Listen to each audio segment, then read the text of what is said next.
I'm back and ready to read a letter. Okay, this one comes from Splinter Cell 45. It reads, Dear Angry, what was school like for you in general? Were you a bully, or did you get bullied? Have a sucktastic day. Wow. Splinter Cell, that takes me back a bit. In general, like just about everybody else, school fucking sucked. It was all about trying to fit in, cliques, fucking trying to get laid, but not even having the confidence to go up to a girl and ask her out. And then, just the normal bullshit. Now, as a sock, I didn't go to school.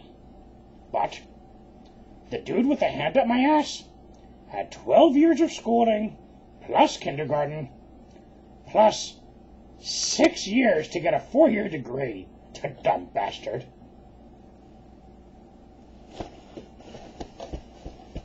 Oh! Ow! I'm kidding!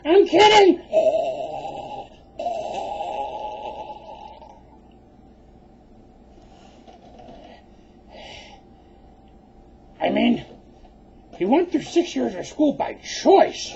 He's brilliant. Don't talk shit about him, or else I'll choke you.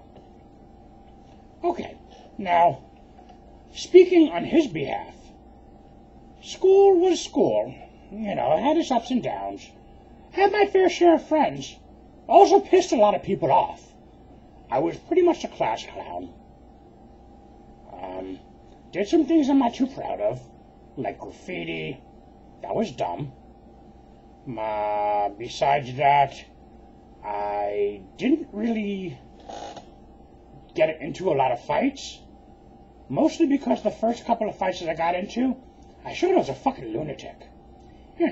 When other people go to just punch and scratch and wrestle on the ground, I'd be fucking clawing at eyes and punching people in the dick and throat. You don't want to fuck with people like that. You don't know what they're capable of. Now, I calmed down, obviously, as I grew older.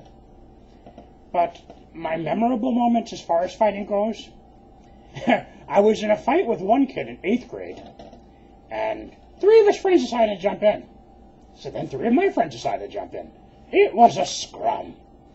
And I was a big wrestling fan at the time. So this was back in the day when Hacksaw Jim Duggan was very popular. So at the end of the fight, I'm on top of him. Somebody throws him a shoe. One of his friends. He tried to hit me over the head with it.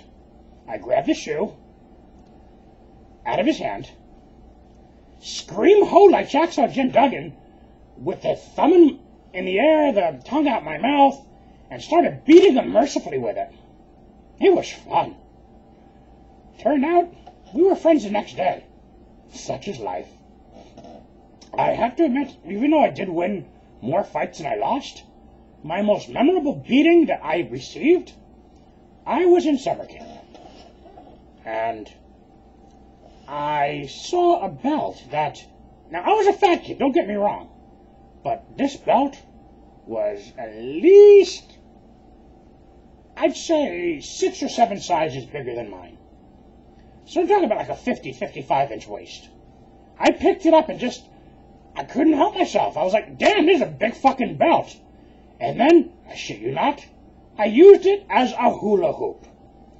What I didn't realize is that the guy just was behind me as I started doing it.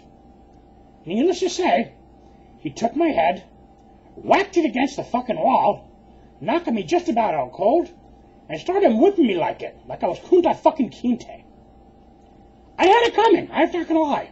I mocked the kid for something that, even though it was in his control, he knows he's a fat dude. I was fat. Who the fuck was I to make fun of him? So he had a bigger problem than I did. For all we know, I haven't seen him since then. Maybe he's a bodybuilder. Me, on the other hand, the guy who has his hand up my ass, still a fat fuck. So, I guess the bottom line is, I wasn't a bully because I didn't start fights, but I didn't get bullied because I definitely didn't back down. And I think that's what it comes down to. You can't give in. I mean, obviously, you don't want to do some shit to just put yourself in a bad position. But if somebody's going to fuck with you, and you back down, they're going to keep fucking with you. If you stand up for yourself, even if you wind up taking an ass kicking, at least you're being true to yourself. And you gain some sort of respect. Or not. Sometimes it backfires. And you get your ass kicked just for fighting back, and you get a worse beating. It's hard to predict. Either way, be true to yourself. And thank you very much for writing. And Splinter Cell, I hope you have a sucktastic day as well. Love you, boys. Mwah.